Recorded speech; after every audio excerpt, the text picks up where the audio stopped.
Welcome back. This is day number 2 of section 5.1. We're going to find dy dx, but this time it's not ln, it's log, the common log. And to make it even worse, it's log base 6 of x. So it does not have a cool derivative like 1 over x like we're used to seeing, so we have to try some different strategies here. Now in Algebra 2, there was something called the change of base formula. And what it said is if you had something that looked like this, log base 6 of x, you could rewrite it as log of x over log of 6. And you don't see it, but in that fraction, both of those log, those logs, have an invisible base 10 on them. And so because you can continue to change the base, you can change this, instead of log, you can change them both to ln's, because that's log base e. At first when I saw this, I was a doubter. I'm like, wait a second, log and natural log are different from each other, right? And yeah, they are. They've got different buttons on the calculator, different bases. How come you can just change log to ln? And the answer is you can't. Unless it's a fraction, and you have 2 of them, then it's okay. It reminds me of sodium chloride, which is salt. I love salt. My wife thinks I have a sodium deficiency, so does my mom. I can pretty much drink soy sauce out of a bottle. But anyway, enough about me. Sodium chloride is made up of sodium, which by itself is very explosive. You put sodium in water, you can blow up like, a bunch of stuff. And chlorine is a colorless, odorless, poisonous gas, but you put them together and you can eat it. It's the same thing with log and ln. You wouldn't dare mess with them normally. You wouldn't change an log to an ln. That's terrible. You'd have mistakes left and right. But if you have 2 of them and you put it together, you're safe. If you don't believe me, pick a number. Try, 10, log of 10 over log of 6. Try natural log of 10 over natural log of 6. It's the same decimal. It works for any numbers. All right, so that's okay to do. The reason I wanted to get it into natural log form was because natural log does have a cool derivative. Remember, it's just 1 over stuff. One more step. I'm going to write y equals, and instead of putting it like this, I'm going to write it as 1 over ln 6 times just ln x off to the side. Okay, so again, all that stuff that I just did was Algebra 2, and now I'm ready to do my one and only calculus step. Here we go. The 1 over ln 6 is just a number, so it can come down. It's just a coefficient. What's the derivative of natural log of x? Well, it's 1 over x, of course. And that's my answer. I like to write my answer like that. You don't necessarily need the dot there for multiplication, but I like to put the x first. And the reason why is if you put the x at the end, then people think it's natural log of 6x. Maybe you get it marked wrong because the 6 and the x are close together. Most people would assume that you're logging the x also. And you're like, no, that's not what I meant. Put it in front. You'll just be safer that way. People can't hassle you. All right, moving on, number 15. Same sort of thing. I'm going to use the change of base formula from Algebra 2 to rewrite this guy.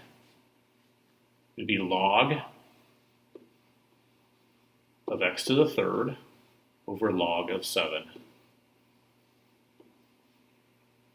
which in turn can change to natural logs.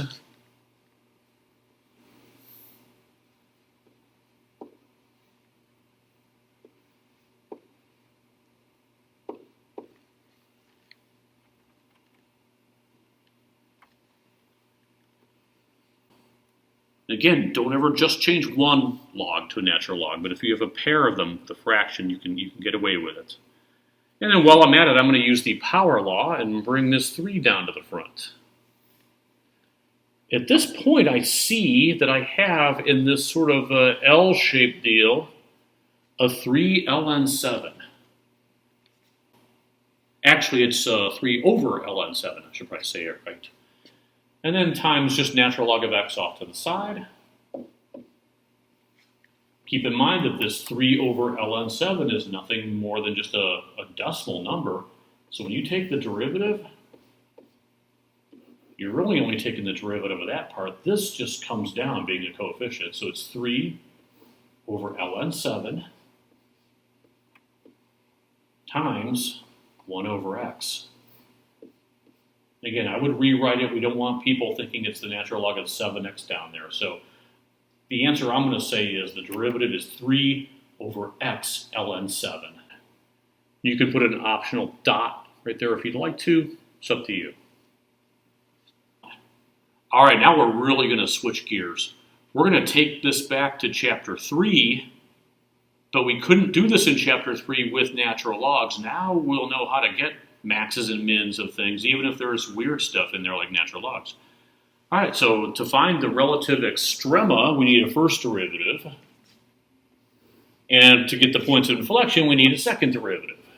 So I'm going to take two derivatives right now. Okay, there's your first derivative. And for the second derivative, obviously the derivative of 4x is just 4. That 4 over x, that minus 4 over x, is really minus 4x to the negative first. So when I take the second derivative, I'm going to have negative times negative. I'm going to have a plus 4x to the negative second. All right, relative extrema happen when the first derivative is either 0 or undefined. Of course, this would be undefined when x is 0, but I don't have to worry about that because x can't be 0 because you can't take the natural log of 0. So it's already out of the domain, so no worries. Same thing over here. I realize that this is eventually going to be 4 over x squared. And again, you wouldn't be allowed to use 0, but that's not a concern. So that's good news. So let's just simply set the first derivative equal to 0. Adding 4 over x to both sides will give me this.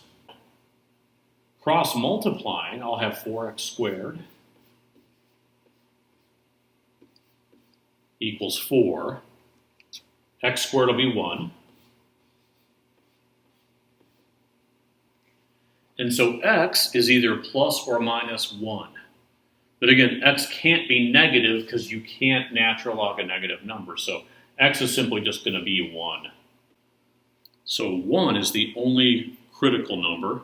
If you plug the 1 back into the original problem, you'll have 2 times 1 minus 4 natural log of 1. Remember, natural log of 1, however, is 0 from algebra 2. So it's just going to be 2 minus 0, which is 2. So x equals 1 is going to give us the point 1 comma 2. Now we just have to figure out, is 1, 2 a relative max or relative min? And to do that, we'll have a sign chart. It's been a while since we've done this, so it's a good review. There's the 1. Just pick a number from the left, pick a number from the right. Again, we're plugging it into the first derivative. Here's the first derivative right here. This would be the easiest place to plug into. You try something less than 1, but be careful, you can't go too far. In fact, you can't even use 0 because, remember, your original problem had a natural log in it. So I'm going to try a 1/2 as my number that's less than 1. Plugging the 1/2 in will give me 4 times a half, that's 2, minus 4 divided by a half is actually 8. 2 minus 8 is negative, so it's falling. If you try a number larger than 1, let's say we try a 2, you would instead get 8 minus 2, just be flip-flopped. Obviously that's 6, that's positive, so it's going to rise. So 1 comma 2 is a relative min. All right, let's try the second derivative to see if we have any points of inflection. Again, normally we'd set the derivative either equal to 0 or undefined. It can't be undefined. We're safe there, so we'll set it equal to 0. Keep in mind that 4x to the negative second is simply 4 over x squared. I'm going to subtract this 4 from both sides. That way it's equal to negative 4. I'll make that into a fraction. Cross multiplying gives me negative 4x squared equals 4. That means that x squared equals -1, which of course is impossible, so that just simply means that there are no points of inflection. I always like to check my answers, so I'm going to jump onto Desmos and just graph this original problem, and hopefully we'll see that 1, 2 is a relative minimum. And by the way, your derivative, your second derivative, I should say, if you take a look at this, that's positive all the time. So this graph should remain concave up the whole way with a minimum at the point 1, 2. And actually, even though it's a relative min, it's going to be an absolute min as well. Let's see if Desmos has our back. It should work. Wow, would you look at that? It's concave up the whole way. The point 1, 2 was an absolute minimum. It's not completely parabolic. This is going to continue to move to the right forever. And remember, it can't cross over the y-axis. So it's not a parabola, but it definitely was what we predicted it would be. So yeah, calculus, very cool, very powerful. All right, this brings us to something called a logarithmic differentiation. 10 syllables of mathematical bliss. If I have you take the derivative on a quiz or a test, and you look at problem 17 and you're like, are you kidding me? Because that's just insane. That's going to be like a major quotient rule, but before you do the quotient rule, you've got to cube out the top and do a distributive property with the 2x to the fourth. That just seems like unrelenting, just ridiculous. And it is. There's no way I'd have you do a problem that hard. And so there must be a trick here, and sure enough, there is. It's called logarithmic differentiation. Notice there's the word log. We're going to log both sides. In fact, even better yet, we're going to natural log both sides. In algebra, you're allowed to double both sides, cut both sides in half. You're allowed to square both sides, square root both sides. You should be able to natural log both sides, and you are. It's just normally we wouldn't want to inject logs into problems that don't have them. It seems like we're making something worse. But we want to do it here because we can end up using the 3 laws of logs from Algebra 2 to help ourselves here. So here's what I have. The left is just going to be natural log of y. Nothing fancy there. But the right-hand side is a fraction. And remember that if you have the natural log of something that's a fraction, you can subtract. And then there's a couple other things we can do. On this green part, you may notice that we are multiplying, so we can break that apart with addition. And then this red part, we can use the power law to bring the 1/3 down. That way we don't have any cube roots. We're allowed to do that because we can hit it with a log. That's why we put the logs in the problem. Speaking of which, we can bring this 3 down as well. We can't bring the 4 down because the 2's in the way. But we could further split that problem. Now the 4 can come down.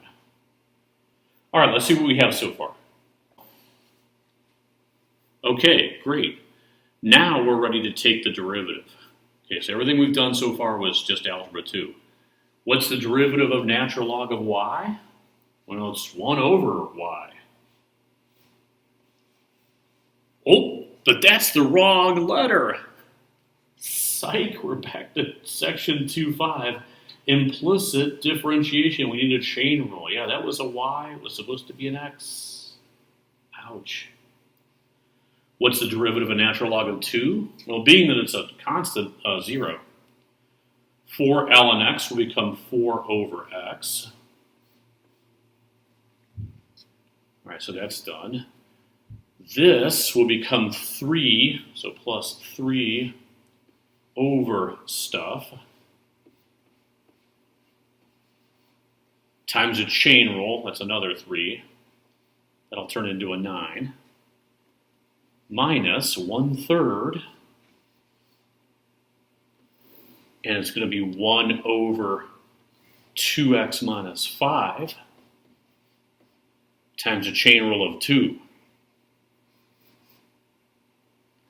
All right, I'm running out of room, so I'm going to kind of create some space for myself. Okay, the problem wants us to find dy dx, and sure enough, there it is, right here, dy dx. The problem is there's this stupid 1 over y next to it. So I have to get rid of that. Easy enough, I'll multiply by y over 1. I have to do that on both sides. That cancels out. Now be careful, don't goof up your algebra. The 4 over x is not the only thing being multiplied by y. This is a trinomial. You need some parentheses. This y is being multiplied by the whole thing.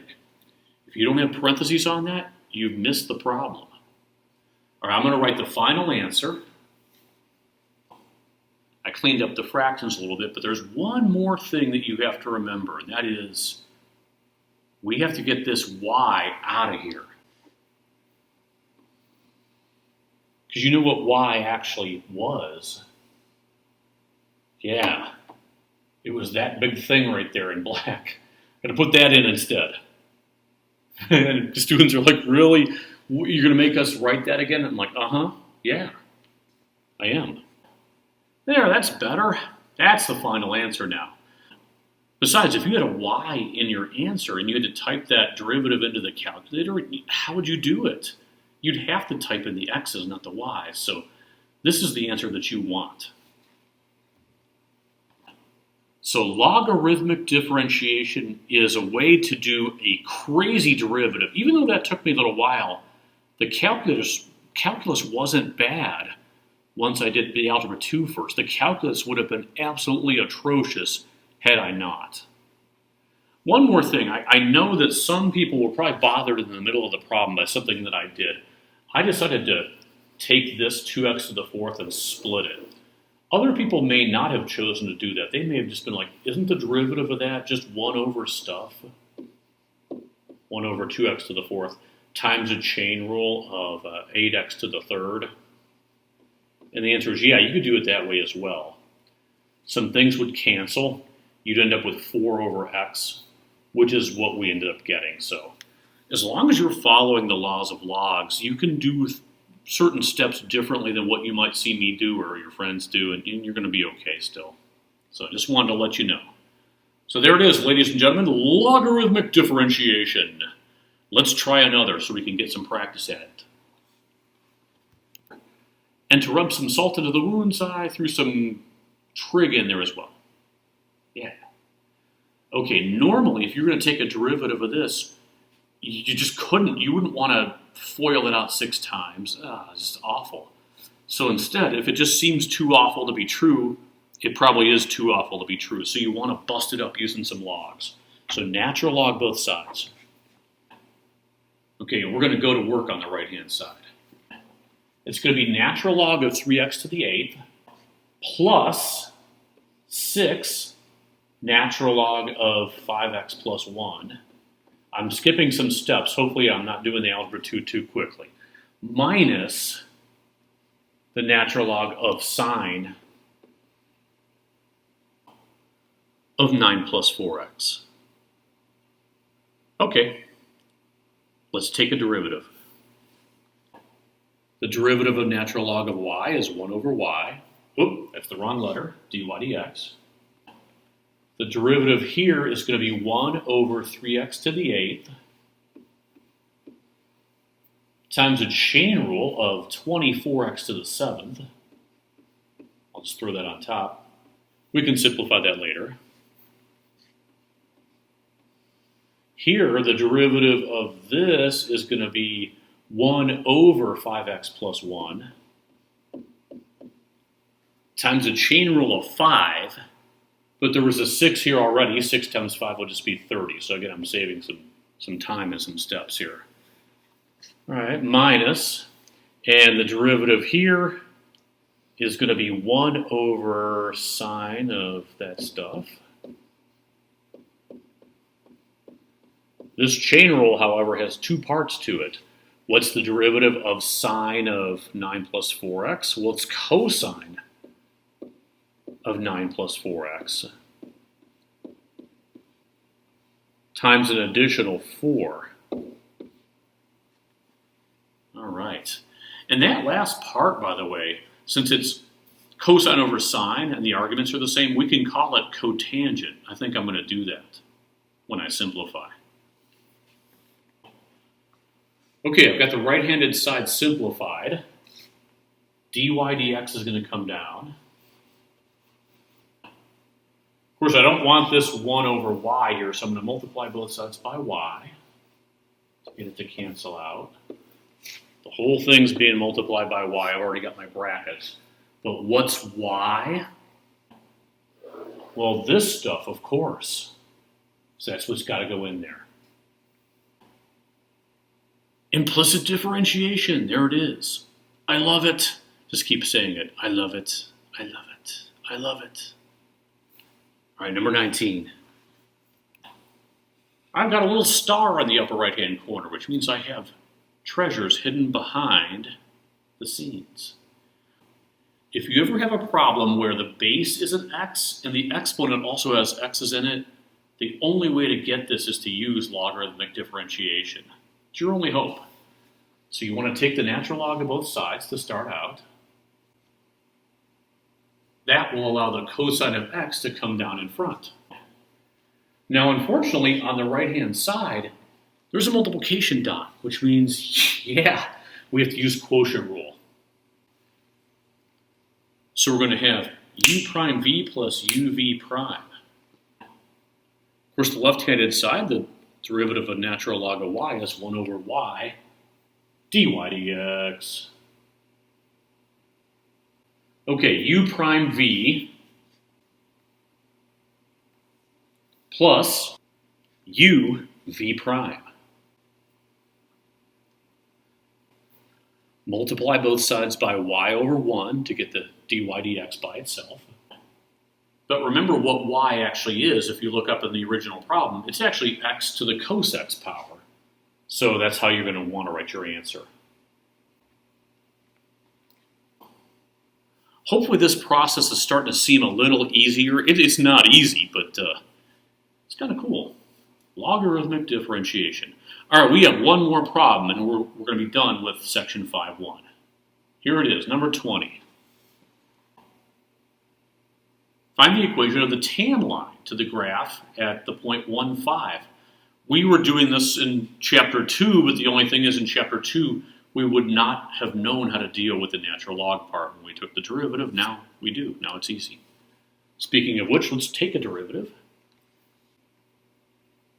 Of course, the derivative of 5x is 5.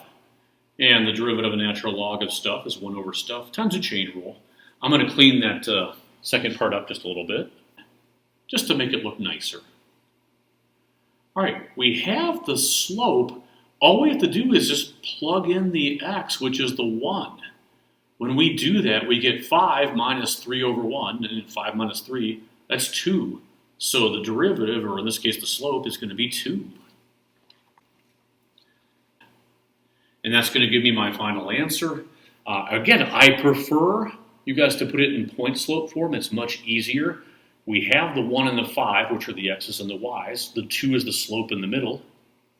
That's the easiest way to do it. That way you won't goof it up. If you still are in love with slope-intercept form, that's fine as well. You can use that too. I wouldn't encourage it as much just because you're doing an extra distributive property and you're having to add 5 to both sides. That's just risky and it's time-consuming. Why not just leave it? Yeah, College Board will take either answer, so either form. You know what? One more thing before we go. I'm going to go ahead and just check this answer on Desmos just to make sure that it's right. You can also check it on your graphing calculator. I just happen to have Desmos handy. I'll type the original equation first of 5x minus natural log of x cubed. And then I'll hit it with our tan line, y equals 2x plus 3, and see if it does clip the 0.15. Hopefully it will. All right, let's check it out. Okay, I typed in the original. It does happen to go through the 0.15 right here. All right, let's try our answer, which was y equals 2x plus 3. And it's perfect. That's it for section 5.1, derivatives of natural logs.